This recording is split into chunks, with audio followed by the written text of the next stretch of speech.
All right, part of pre-trip that everyone has to participate in is coupling. It has to do with everything that connects your cab to your trailer. So checking my coupling, I will check my airlines, both service and emergency, make sure they're both properly mounted and secured. From the back of the cab to the front of the trailer, there's no abrasions, bulges, or cuts. There's no dry rot. I don't hear nor see any leaks. Then I'll check my glad hands. I make sure they're properly mounted and secured. They're not cracked, bent, or broken. All nuts and bolts should be present and tight. Seals should be intact, and they should not be leaking. And then I'll check my electrical cord. I'll make sure it's properly mounted and secured from the back of the cab to the front of the trailer. There's no abrasions, bulges, or cuts. There's no exposed wires. And neither my electrical cord or my airlines are hanging dangerously low to get caught on the catwalk or in the drag frame. Next, I'll check the apron of my trailer. I'll make sure it's properly mounted and secured. Nothing's cracked, bent, or broken. There's no illegal welds or holes. All right, next we have our fifth wheel assembly here. I break it down in 4 parts up top, 4 parts down low. Starting with up top, I have my fifth wheel skid plate, my fifth wheel mount.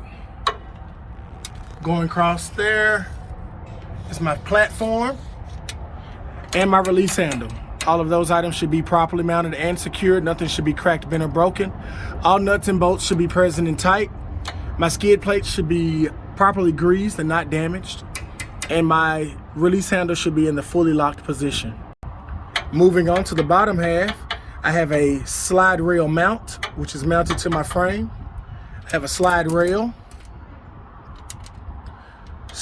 mounting bolts, and my locking pins. All of those items should be properly mounted and secured. Nothing's cracked, bent, or broken. All nuts and bolts should all be present and tight. My locking pins should be in the fully locked position. Those locking pins are air powered. So I'll step around and I'll check my airlines and my cylinder. Make sure that they're both properly mounted and secured. Neither are cracked, bent, or broken. Nuts and bolts should be present and tight. There's no abrasions, bulges, or cuts on my airlines, and neither are leaking. All right, we're gonna come up under our tractor to give you a better view here. Last couple things we'll check on our coupling is my kingpin. It is properly mounted and secured to the trailer. Should not be cracked, bent, or broken. And then right across there is my locking jaw. My locking jaw also properly mounted and secured. It should not be cracked, bent, or broken.